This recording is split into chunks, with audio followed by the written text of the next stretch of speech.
3 வகையான புகைப்படங்கள் இருக்கும். அதில் ஏதாவது ஒன்று செலக்ட் பண்ணணும். அது அவங்களுடைய முன்னோர்களை மனசில் நினச்சி நல்ல அவங்க முன்னோர்களை நினச்சி கண்ணை மூடி வேண்டிக்கிட்டோ இல்லை தெய்வத்தை நினச்சி வேண்டிக்கிட்டோ ஒரு அமைதியான மனநிலைக்கு வந்துட்டு அதுக்கப்புறம் அந்த 3 வகையான படங்கள் பார்க்கும்போது ஒரு படம் மட்டும் அவங்களுடைய நினைவுக்கு ஸ்பார்க் ஆகும். ஸோ அந்த படத்தை அவங்க செலக்ட் பண்ணிக்கலாம். ஸோ முதலாவது படம் செலக்ட் பண்ணவங்களுக்கான கார்ட்ஸ். இவங்களுடைய முன்னோர்கள் தரக்கூடிய செய்தி என்ன?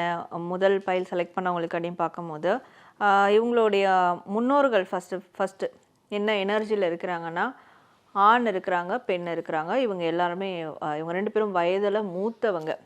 அவங்களுடைய அப்போது பாட்டி அந்த மாதிரியான லிஸ்ட்டில் வரவங்க.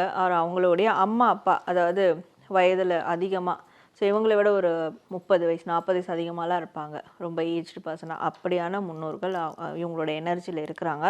ஸோ இவங்க சொல்லக்கூடிய மெசேஜ் இவங்களுக்கானது என்னன்னா, வாழ்க்கையில் நிறைய விஷயங்களை இவங்க அப்படி ஈஸியாக இழந்திருக்காங்க, நிறைய சிக்கலில் போய் மாட்டியிருக்காங்க. இப்போது அவங்க திரும்பி பார்க்கும்போது அவங்களுக்குன்னு எந்த ஒரு அங்கீகாரமோ எந்த ஒரு சேஃப்டியோ எதுவுமே இல்லாமல் இருக்கிறாங்க. இந்த நிலைக்கு காரணம் என்னென்னா, இவங்க எல்லாரையும் நம்பி ஏமாறுறது.